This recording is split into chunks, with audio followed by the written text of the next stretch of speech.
me. There's always a story behind the menu. Every day a different venue. It's bound to be an adventure when you savor the flavors with me. Oh, savor the flavors with me. Welcome to Savor the Flavors. My name is Brittany Allyn, and today I'm taking you to Macon, Georgia. For lunch, I've chosen Edgar's Bistro. The restaurant is the fine dining restaurant affiliated with Goodwill Industries. In 2007, Goodwill purchased a large warehouse in Macon, Georgia, and opened the organization's first ever culinary school, conference center, and fine dining restaurant. The restaurant is run by students of Polly's Hospitality Institute, the culinary program offered through Goodwill. The restaurant is named after Goodwill founder Edgar. Edgar's Bistro is run by the students of Polly's Hospitality Institute. On Mondays and Tuesdays, the banquets and catering class offers a classical buffet. Wednesdays through Saturdays, the restaurant techniques class offers an a la carte menu. I can't wait to see what's on the menu today. That is presentation. I just loved it, how the steam was coming off of it when I opened the lid. I ordered the hearty corn chowder. It's on the menu. Incidentally, the menu changes quarterly here, so every 11 weeks. This is on the menu right now. It is hearty corn chowder. It's got corn in it, potatoes, very creamy looking, nice and hot. The corn is very sweet, but delicious.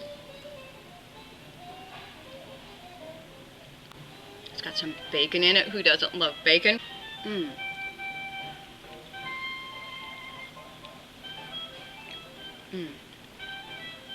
potatoes are cooked down so they're not, chunks, but it really lends to the creaminess of the soup. We are off to a good start. For my entree, I ordered the baked pork chop with green beans and potato croquettes. Actually, the green beans appear to be haricots verts. Now, the pork chop is stuffed with a mushroom macadamia nut stuffing. Sounds interesting. Let me see if I can cut into it. Oop. Let's get a little bit of that. Ooh, I think it's tender. I'll try the pork chop first. Perfectly cooked.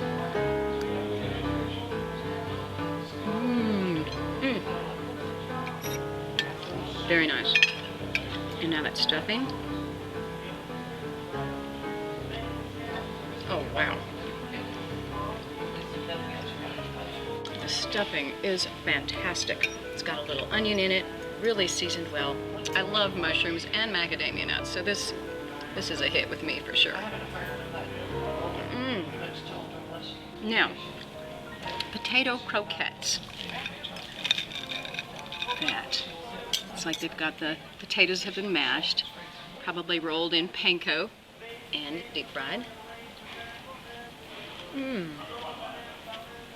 Nice crunch, smooth and creamy on the inside. And now the green beans.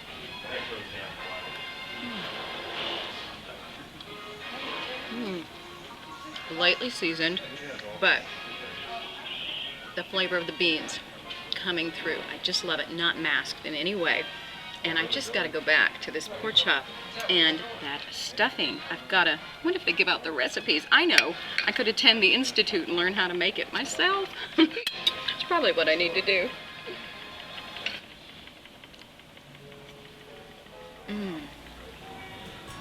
Fantastic.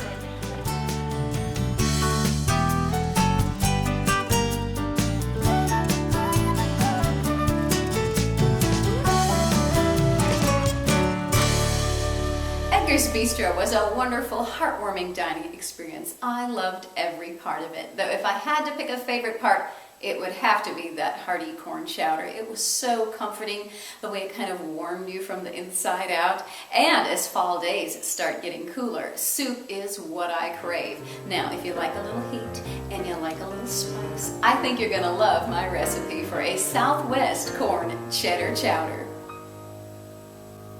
Today we're going to start by working backward. I'm going to begin with our garnish. I love to top my chowder with a little bit of salsa fresca or pico de gallo. You start with 2 tomatoes, medium to large, and I have a sort of small dice on that. To that we're going to add about a 1/3 cup of onion, again diced small, and you cannot have salsa fresca without jalapeno. Keep in mind, when you're working with jalapeno, most of the heat is in the seeds and veins, and if you don't like it real hot, you can just remove them. What I like to do is just take a spoon like this and get underneath it, and it all comes out very nicely. And if you like a little heat, keep it in there, or some of it.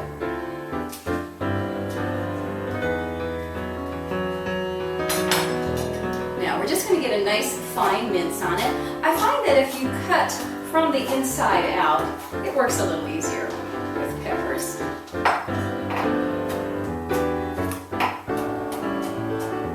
Now we're just going to take that and put it into the bowl with the rest. And we need the juice of 1 lime. Incidentally, when you're working with lime, leave it out on the counter or bring it up to room temperature because you'll get more juice out of them that way. And a must is fresh cilantro. I love fresh cilantro. And we want about a 1/4 cup in here. We're just going to use the leaves. The stems can be used too, but for this I just like the leaves. Now, cilantro is also called coriander. Here in the U.S., we tend to refer to the seeds as coriander and the leaves as cilantro. I just love the smell of that. It's like sort of citrusy. And sometimes in the stores you have to be careful. They put it next to the flat leaf parsley, and if you're not looking, well, you can get them confused. But all you have to do is smell them, and you'll know that you've got cilantro. And that goes right in there. And one final thing, I've got a 1/2 teaspoon of seasoned salt. Seasoned salt is a spice blend. It's got salt in it, but also garlic and turmeric, paprika. I just love it. And not necessarily traditional to salsa fresca, but I don't think you'll mind. The flavor is fantastic. Look at that. Perfect. Now, I think we should taste it. What do you think? All right. Let me get a chip. That's the best way to taste it. This makes a great garnish for our chowder, but also a wonderful snack.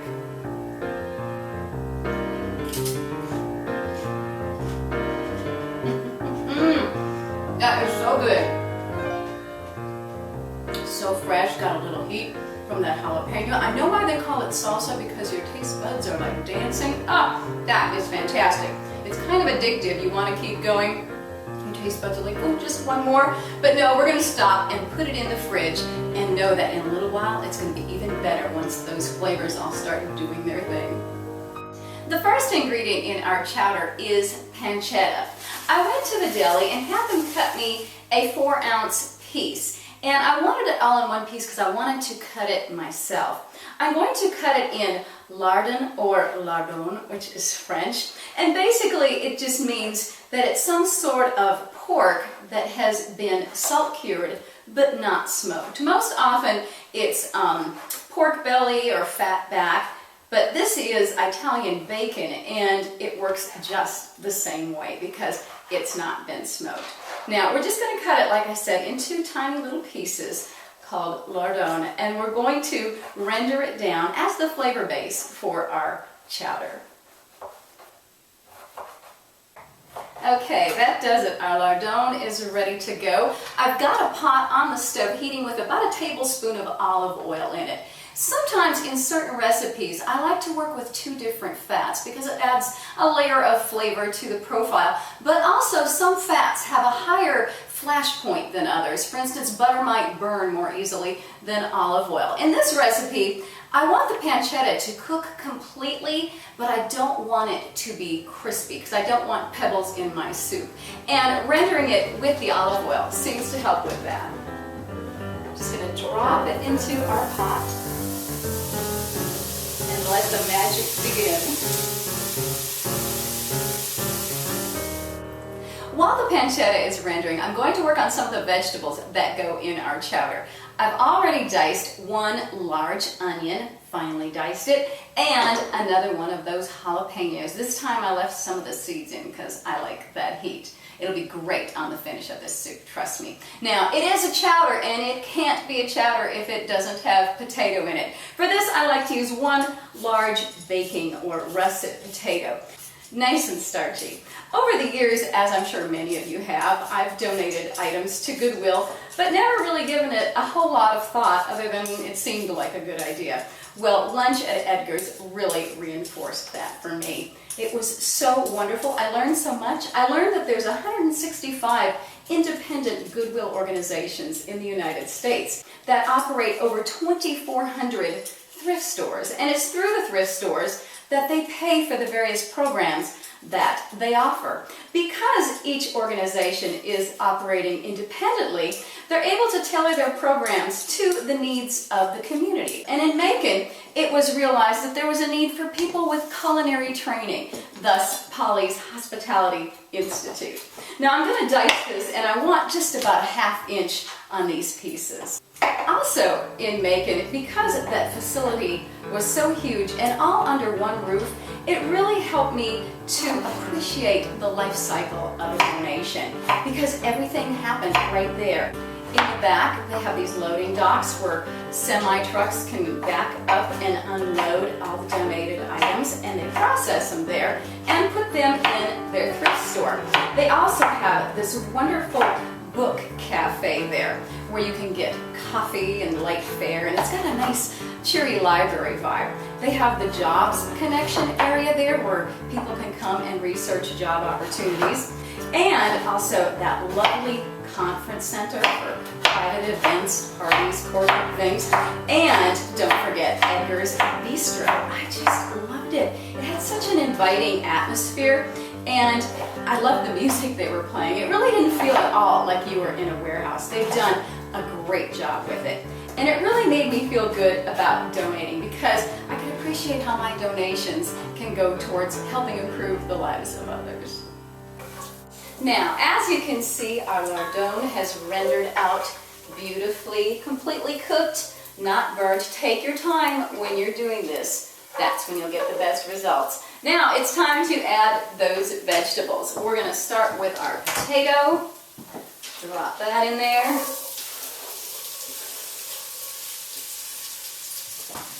And also our jalapeno. Ooh, this smells wonderful. First of all, bacon, and then onion and jalapeno. You get heat on that. Here comes that onion. Wow. Now we're just going to saute all of this until the onions get nice and tender and translucent. Oh, that is looking perfect. Our onion is nice and translucent. The other veggies are cooking down. And it's time to add our spices. I'm going to start with a ½ teaspoon of seasoned salt and a teaspoon of cumin, or Webster's says cumin, however you pronounce it. I love the smoky flavor.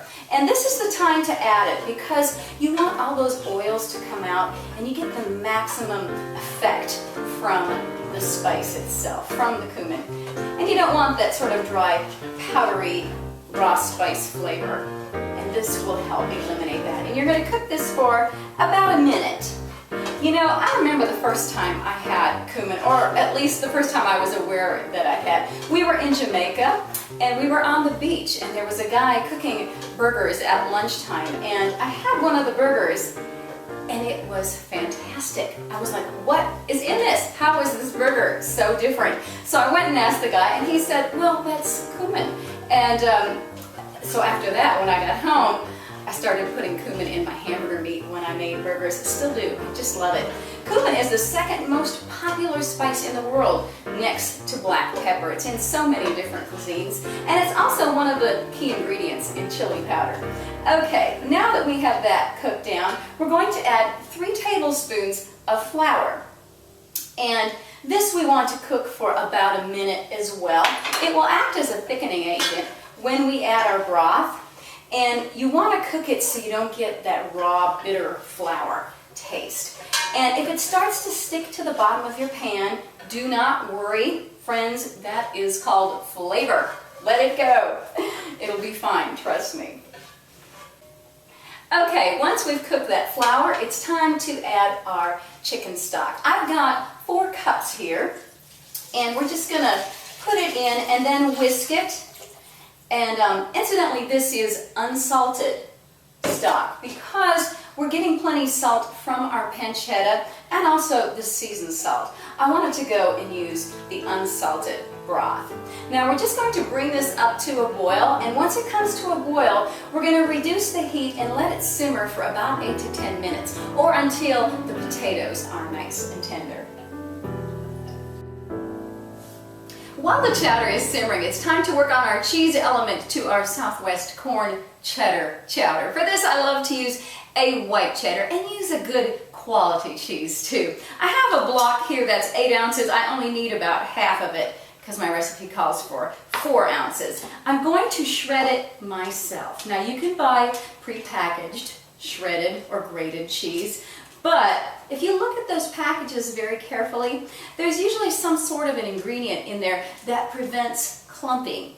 And I like that, you know, if I'm using it for certain things, but in this, I don't want anything that could take away from the creaminess of this soup.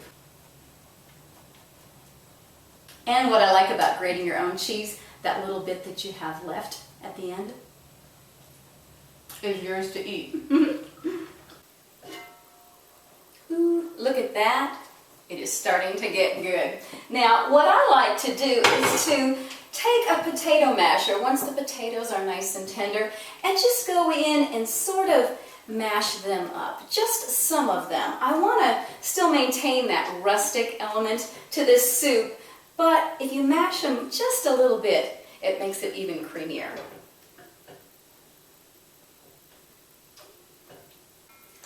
Okay, now remember, this is a corn chowder. So this is the time to add your corn. I've got 10 ounces of frozen kerneled corn. And for those of you that garden, well, here's another great recipe to use some of that corn you put up.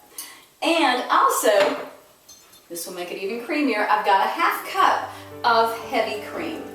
Now we're going to put this in here and just let it come back up to a simmer again.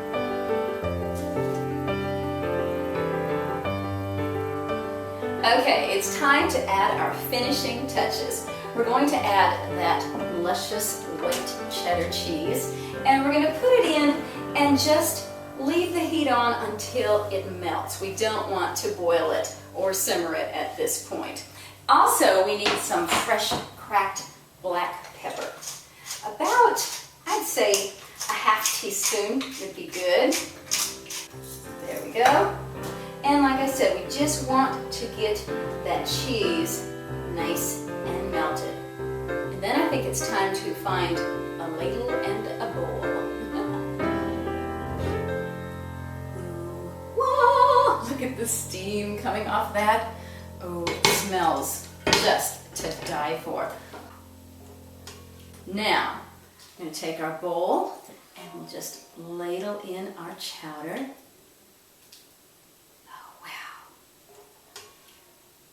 That is so pretty. There's so many different layers of flavor going on here. You're gonna love this. You'll want to make a double batch. Okay, now to garnish that, I like to take a good looking tortilla chip like this and just kind of lay it on the top, just float it on there. And then take a little bit of that pico de gallo, salsa fresca, set it on there, let some of it fall to the bottom, and garnish it with just a nice fresh cilantro leaf. For my wine today, I chose a Chardonnay. It just so happens to be one of my favorite Chardonnays. It is Kim Crawford. It's from New Zealand, and it just so happens that it's an unoaked Chardonnay, meaning that it hasn't done any time in oak barrels, probably fermented in stainless. It has a lot of citrus notes and a little bit of pineapple, and I love the nose on it. it's kind of nutty. It's beautiful. Just a lovely white wine. I like it with fish or seafood, white meat, creamy pastas. I knew it would be perfect with our chowder. It's time to taste. I kind of like to take that tortilla chip. It kind of gets nice and soft, and use it to stir in all of that salsa fresca. Get those flavors going.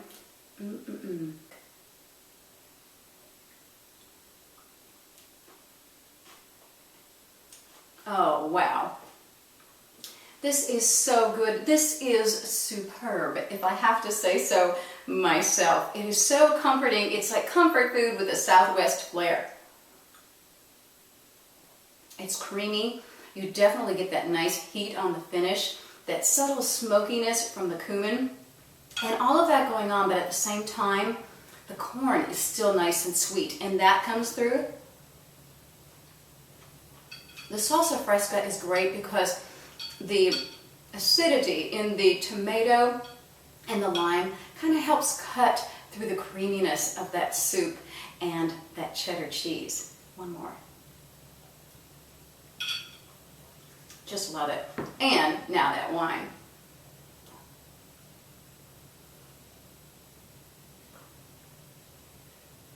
That is delicious. I love how, like other Chardonnays, it sort of is velvety on your tongue, and it's really curious to me because they're accomplishing that without using oak.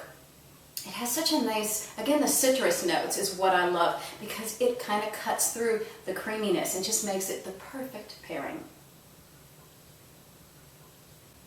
I just love that. It's great by the glass, just by itself, but wonderful with food. Now, I'm going to dive into the rest of my chowder. You know this would be wonderful with some crusty bread, and will make the perfect meal for a chilly fall day.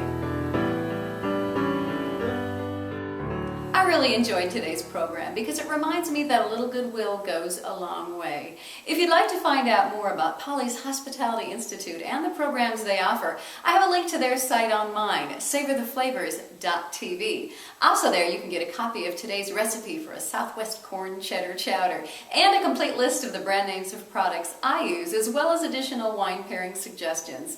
My name is Brittany Allyn, and whether you visit Edgar's Bistro, and I hope you do, or try my recipe, either way, I hope you take time to savor the flavors.